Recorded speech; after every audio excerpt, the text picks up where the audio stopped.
Hi, everybody. We're back with raunchy reality recaps, and this week we're talking about Ashley and Travis. Of course, Ashley's always crying.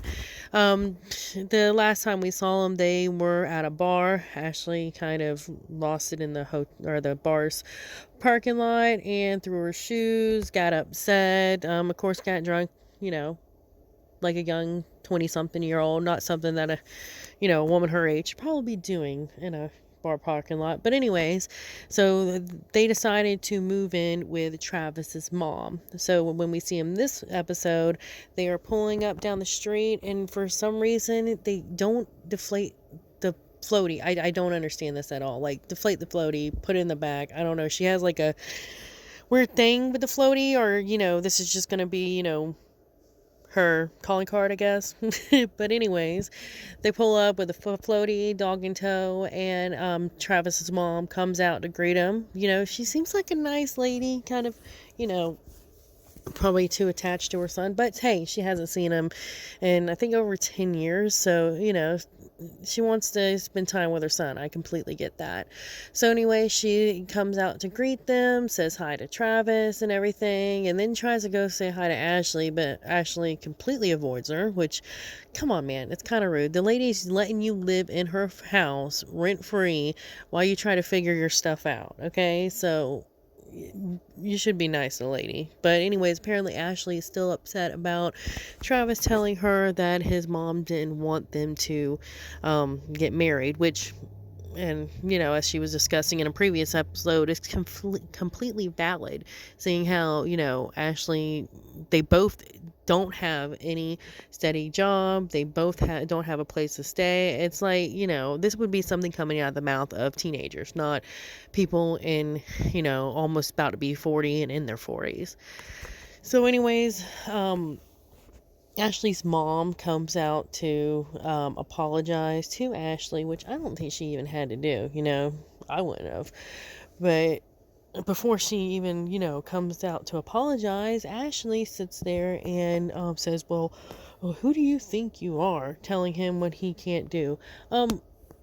Ashley, or Travis's mom, is a lot nicer than me, because I would have just, I would have probably lost it at that point, that you're living in my house and you think that you have a right to talk to me in my house that way.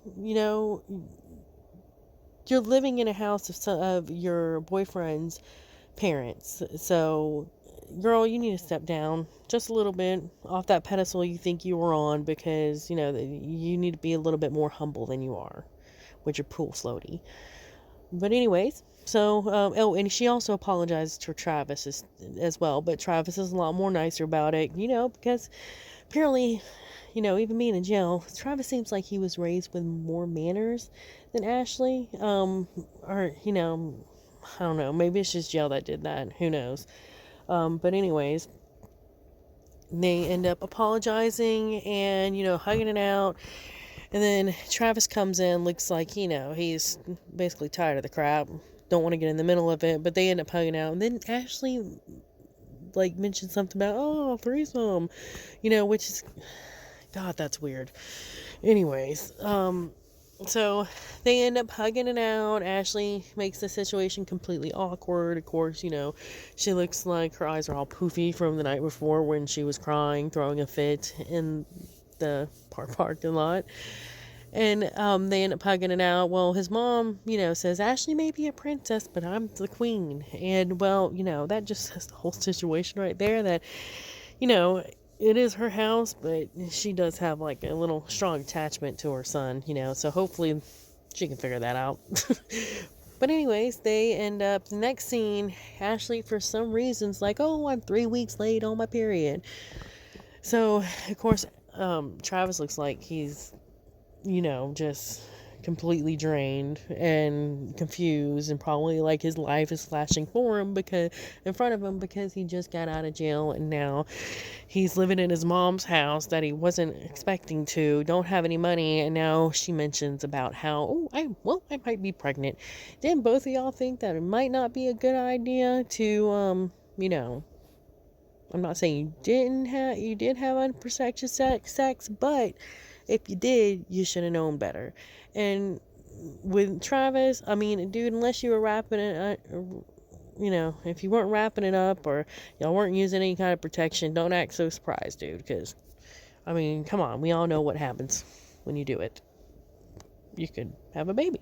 But anyway, so they go into the bathroom to check and see if she's pregnant or not. So luckily, she wasn't pregnant, and she was like, well, I want to, have your babies and everything. I can't wait to have your babies, but, it's not a good time. And Travis is like, yeah, it's not a good time because we're broke living in our parents' basement. We don't have our own place. So, because Ashley was like, oh, well, at least we have a place. Dude, no, even Travis is more smarter than that. Like, no, Ashley, you don't have your own place. You're living in a basement. You're hitting 40. Like, come on, dude. You don't want a baby right now. Quit making decisions like you're a teenager. Like, I don't know. Anyway, so they end up being happy that they're not pregnant. And she's like, oh, well, time to drink because, that's what you want to do when you're broke living in your boyfriend's parents' basement. Just thought you were, pregnant, got out of that scare, and now it's time to drink. So that's what happens. I guess that's what happened. But anyway, so the next scene, they're on the porch, they're talking about life and everything. You need to see Travis is like just done with it.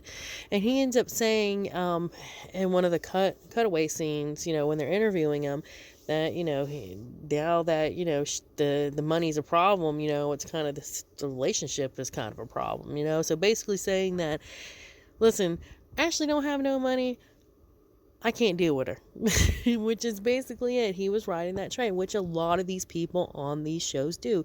They want somebody to go out there as soon as they get out, they want a girl to, take care of them. And they're willing to overlook a lot of things for, a free ride. A hobosexual, that's what they called them.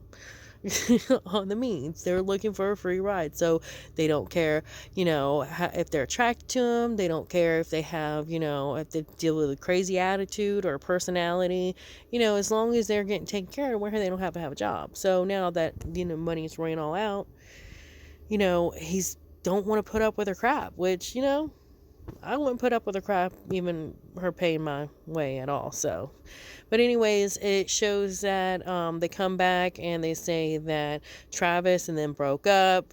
Travis is, I guess she didn't want to stay at his mom's anymore or whatever. So she's in the jewelry business. She's enjoying the single life and everything, which I kind of thought that would happen, just because of the fact that he did seem like, her not having that money, her not taking care of him, he don't, he's rather fine. If he has to go out for himself, he's going to find a girl less crazier than her, you know what I mean? So hopefully he'll get his stuff together, because he was just looking for a free ride, and I don't see many women, that are going to sit there and give a free ride to a man in his 40s that just got out of jail. But, there's a whole show, so I'm probably wrong about that. But anyways, that's the end of it. Hopefully Travis gets his stuff together. He does seem like he has a decent personality. It just seems like he's, he can't get out the whole, I got to get out of jail and get a job, because I would have been putting in applications, every time I haven't had a job and I needed a job, I'm at least on the computer, at least a good 8 hours applying to things. So, hopefully he gets his stuff together. Hopefully, because he seems like a decent person that, just got in trouble because he didn't want to, do hard work to earn a good living. So, but that's it. We'll go over everything next, or starting after Life After Lockup. We'll look into that as well. And also I got ones I'm doing for the other members as well. So check those out. Those will be dropping as well. Thank you.